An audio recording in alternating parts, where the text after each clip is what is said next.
Bom dia, Brinda. Quentinho. Tem que tomar café? Eu não vou não, mano. Ready to rock and roll.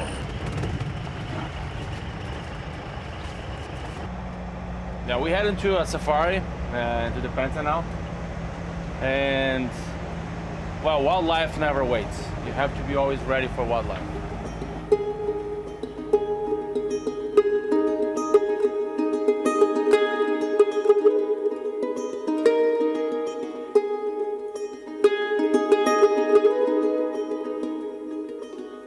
I came for the first time to the Pantanal in a field class. I saw my first macaws, that's where I saw my first caimans. I remember seeing one marsh deer. Seeing that huge deer for the first time was pretty amazing. I will never forget that one. At that time there were no jaguars around. They were elusive creatures. They were very rare. Today, that is a whole different story.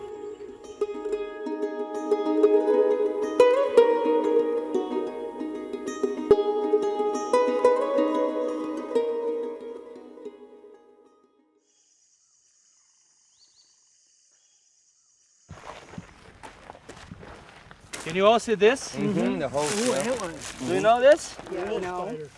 It's called ant lion. Yeah. It's a trap here. Yeah. So ant lions are similar. I grew up in a coffee farm. So my parents were coffee agriculturists, and I didn't grow up with animals.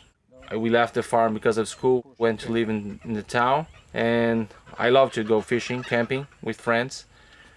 I think that's where it started. I started paying attention more in nature because I loved being out there. These are army ants. Yeah. Yeah, don't step on those. Step on them. Do you know how you call army ants here in the wet season? Nail plants. Navy ants. Now, this is my backyard. I have a life that's every day is different, and that's amazing. That's what I love about this place. I am a guide, and I'm a guide. I like to lead people around here to show them this place and be able to share that with people, be part of their lives for those 10 days and be able to share the things I love so much. But the first jaguar you see in every trip, that's amazing. Guys, I see it. I see it. Okay. Just between these two boats here. I see it. I see it. See guys, you have the first boat here, Yep. just right between these two on the boats shore. here. It's going up, it's going up, it's going up, it's gonna jump. The Pantanal is the best wildlife destination outside of Africa. It's pretty much similar with the savanna in South Africa. People know a lot about Amazon and the fact that Amazon is really important, but they forgot about Pantanal. It's like a puzzle. We have the wetlands, you have areas like the Pampas, open grasslands. You have areas like Caatinga with thorny trees, with cactus, unique cordillera forests that you only find here that are very long, narrow and high forests that happen in the middle of the wetlands.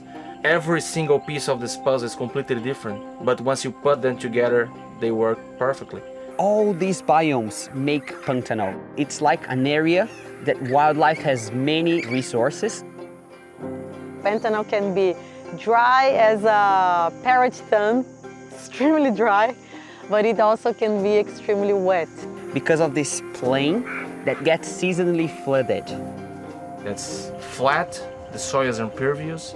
One big rain, it's enough to start getting the fields flooded.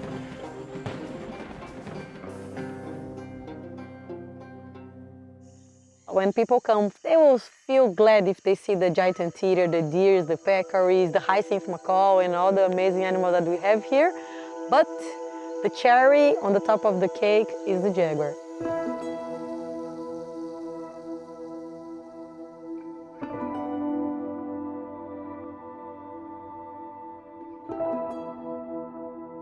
Jaguar is an iconic species that makes tourism even more valuable.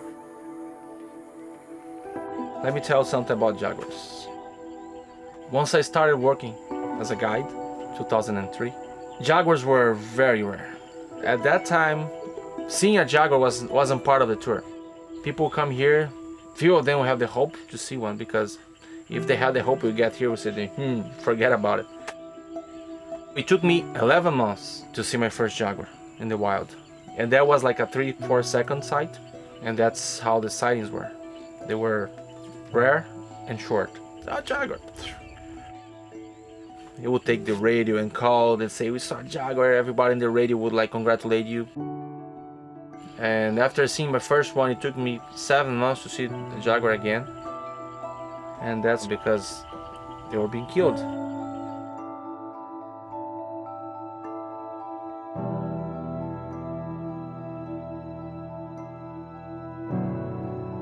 The other strong economical activity here in Pantanal is cattle ranching. Jaguars, they are in the top of the food chain. There's more than 80 species that jaguars can eat, from snakes to birds to other mammals. Basically, jaguars can prey on anything. So jaguars are understanding that cows are also part of their diet. Every ranch would have a professional jaguar hunter.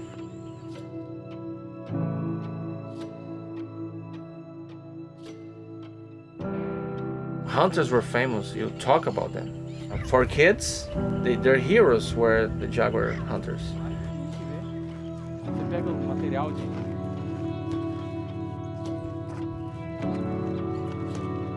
Mas para me chegar até aqui, eu tenho uma história ainda. Num retiro dessa fazenda aqui. O retiro chamava Mamão. Então meu pai trabalhava ali, de operador de máquina.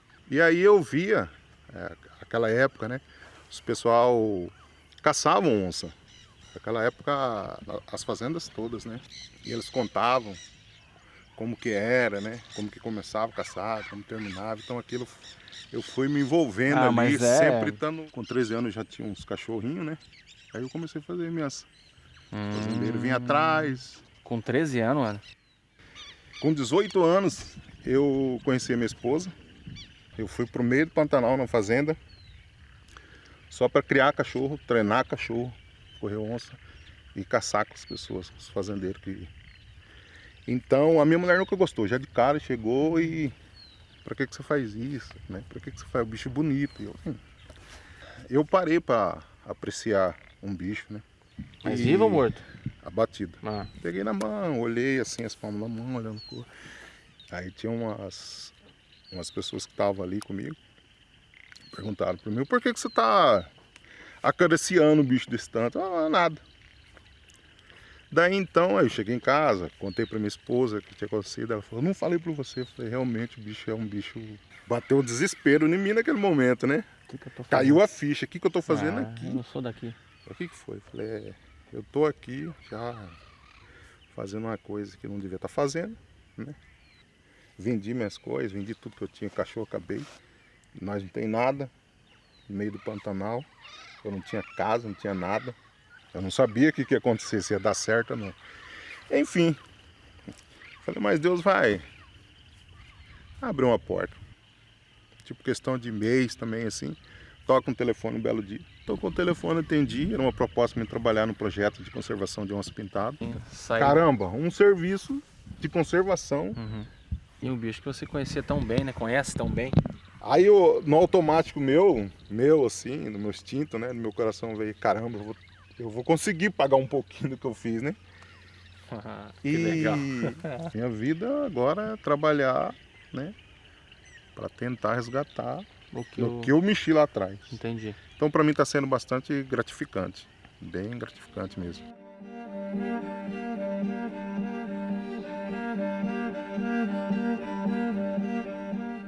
This type of culture of taking stuff out of nature, that started to change. Tourism is a very important tool of conservation because it values the existence of jaguars and the biomes, the landscape, the forests where jaguars exist. I believe that most of these people that, at least in the areas where we have tourism happening, they realize that the jaguar alive worth way more money than if you have a dead jaguar. When we started working with the jaguars, the amount of people looking for this very same place more than tripled. And tourism also will employ the local community, so we'll create jobs, we'll enhance their quality of life. Wherever you go in the Pantanal, you have the locals working. You know, your driver, your waiter, your guide, everybody working around you, they are from here. They are people that learned the importances of the conservation of the tourism. Keeping the forest there and keeping the wildlife there, that's the perfect scenario for a jaguar to thrive.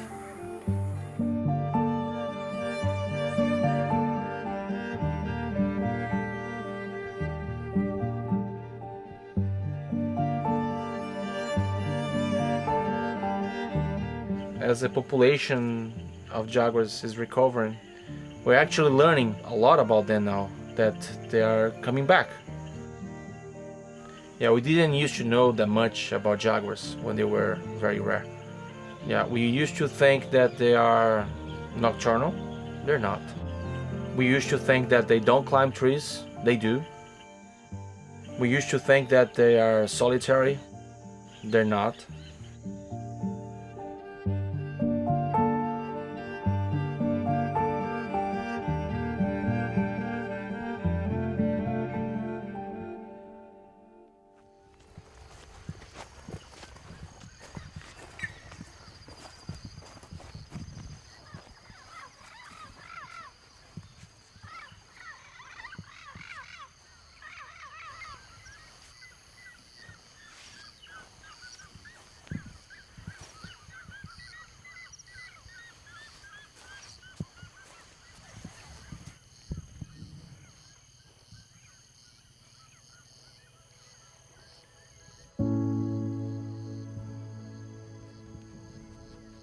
I don't come here a lot.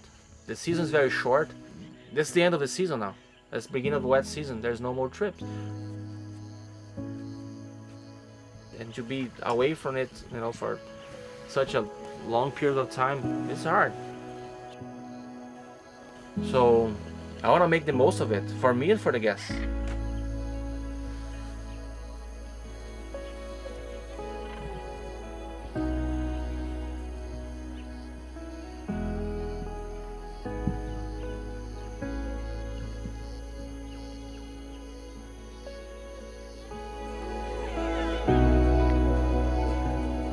I love this place, and when you love something, you want everybody to know it. The Pantanal changed my life. If it wasn't for the Pantanal, I don't know what I'm gonna be doing right now. When I got here, I felt that connection very strong. But it's like every bird you learn, everything you learn was an achievement. I learned so much because it's like the Pantanal is like the place talks to you. It has been like that since the beginning.